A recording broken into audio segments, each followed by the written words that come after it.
Good morning students. देखो हमारा chapter चल रहा था द कबीर द रीडिंग भक्ति सेंट। ठीक है, तो हमने इसमें पढ़ा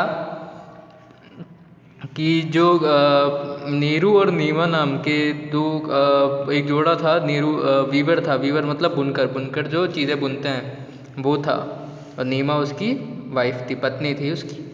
तो एक दिन वो जा रहे थे वाराणसी जा रहे थे बुलक काट में, बैलगाड़ी में।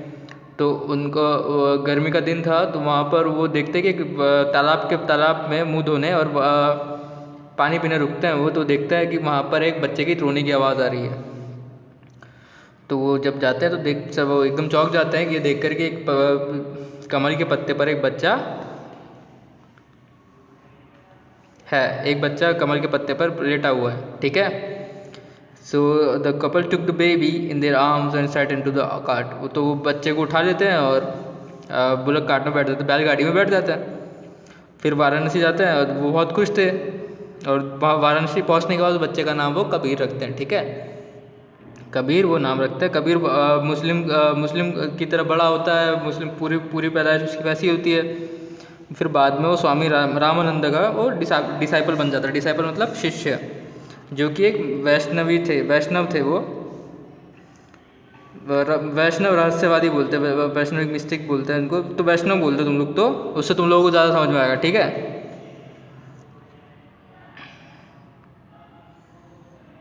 और वो जिन्होंने राम को विष्णु का अवतार बताया, जिन्होंने राम को भगवान विष्णु का अवतार, भक्ति का दैवीय केंद्र बिंदु बताया था। ठीक है, ऐसा इसमें लिखा है। ठीक है भाई, अब आगे देखते हैं। आगे मैंने हाफ पैराग्राफ तक करवा दिया था इसका, है ना, यहाँ तक करवा दिया था, यहाँ तक हो गया था, अच्छे से याद है। ठीक है, तो आगे पढ़ेंगे। Kabir however soon evolved his own interpretation of bhakti, which showed strong influences of Sufism. Kabir ने जल्दी अपनी खुद की व्याख्या निकाल दी भक्ति की, खुद की व्याख्या निकाल दी भक्ति की, जिसमें सूफीवाद का टच था, जो सूफीवाद झलकता था। ठीक है, सूफीज़म लिखा है ना, तो जो सूफी थे वो शायद, तो वो टच झलकता था। Kabir fuse the strong elements of monotheism and abhorrence of idol worship from Islam with the bhakti approach. Kabir ने क्या किया, भक्ति के साथ साथ इस्लाम और मूर्ति पूजा का निषेध के तत्व दिए। ठीक है, उन्होंने आइडल वर्शिप होता है ना, आइडल वर्शिप मतलब मूर्ति पूजा, तो वो मूर्ति पूजा को उन्होंने उनका विरोध किया, मूर्ति पूजा का भाई। ठीक है, मूर्ति पूजा का उन्होंने भी विरोध किया। Kabir also denied the efficiency of rituals of authority of religious scriptures and oppose the religiously sanctioned caste system. ठीक है, तो इसके साथ साथ उन्होंने क्या किया, कबीर ऑल्सो डिनाइड, कबीर ने जो धार्मिक ग्रंथ नहीं होते, जो धार्मिक ग्रंथ होते हैं, जो रस्म रीति रिवाज होते हैं, कुरीति रिवाज होते हैं, जो उनको भी नकारा उन्होंने, उनका भी विरोध किया उन्होंने। और जो जाति प्रथा चली आ रही है, उन्होंने उसका भी विरोध किया। ठीक है, Kabir road many songs and poems and express his teachings in the form of conscious sayings and couplets. Kabir ने कई गीत और कविताएं लिखी, और अपनी उनकी जो शिक्षा थी उसको कहावतों के रूप में बताया, कहावतों के रूप में या फिर दोहों के रूप में बताया। कपलेट्स मतलब दोहे। ठीक है, breaking from the literary tradition of composing verse in the classic language, Kabir wrote in the common language of Hindi in order to have a broader appeal. भाई कबीर ने क्या किया कि भाई क्लासिक जो भाषाएं थे ना, शास्त्रीय भाषा जैसे संस्कृत वगैरह ये सब, तो इन सब में ना लिखते हुए उन्होंने नॉर्मल जो बोलचाल की भाषा होती है उसमें लिखा, ताकि उनकी जो आम बोलचाल की भाषा है उसमें लिखा, ताकि उनकी जो अपील है, जो उनकी लिखावट है, जो कविता कहना चाहती है, वो ज़्यादा दूर तक जा सके। ठीक है, ज़्यादा लोग उसको पढ़ पाए।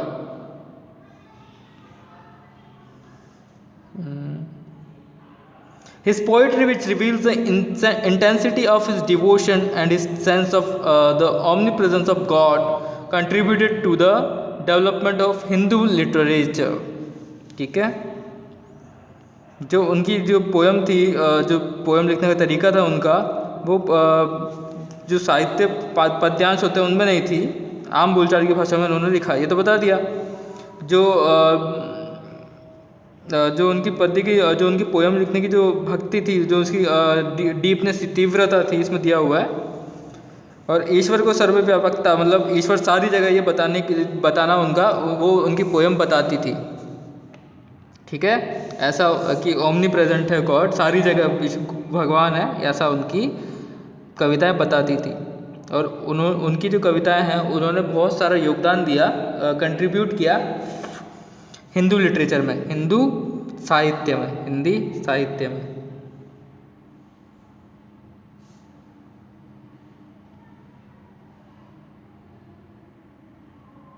People learned his songs and poems by heart and sang them while they worked. भाई लोग जो है उनके गीतों को, उनकी कविताओं को याद रखते थे और उनको गाते थे जब वो काम करते हुए। तो काम करते करते उनकी गीतों को भी लोग गाने लगे। ठीक है, गीतों को और कविताओं को। Among Kabir disciple there were both Hindus and Muslims. Kabir के जो शिष्य थे उनमें हिंदू और मुस्लिम दोनों ही शामिल थे। There is a legend that when he died, the Hindu wanted to burn his body while the Muslims wanted to bury it. ऐसा कहते हैं कि जब वो मरे थे तो हिंदू थे वो उनकी बॉडी को जलाना चाहते थे और मुस्लिम लोग उसको बैरी करना चाहते थे, मतलब गाड़ना चाहते थे। ठीक है। There was a quarrel, and when the sheet over his dead body was removed, there was just a heap of rose petals. तो भाई वहाँ पे एक नोकझोंक हुई, लड़ाई हुई। ठीक है, उनके बीच झगड़ा हो गया और जब उनके मृत शरीर से ऊपर से चादर हटाया तो वहाँ कबीर तो भाई वहाँ पे सिर्फ रोज़ पेटल से क्या थे, रोज़ के, गुलाब के पंख पड़े हुए थे, बस गुलाब के पत्ते पड़े हुए थे, मतलब पत्ते नहीं, जो गुलाब के वो गुलाबी होते ना फूल के, हिस्से पेटल्स, वो पड़े हुए थे बस। ठीक है, गुलाब की पंखुड़िया का गट्ठर था, ऐसा लिखा है इसमें। ठीक है, तो आगे देखते क्या किया फिर।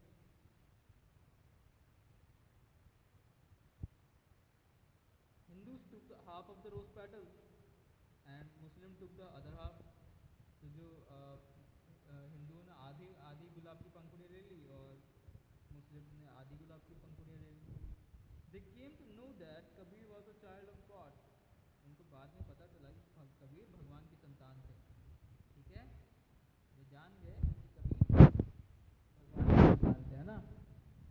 क्या जान गए, कबीर भगवान की संतान थे। भाई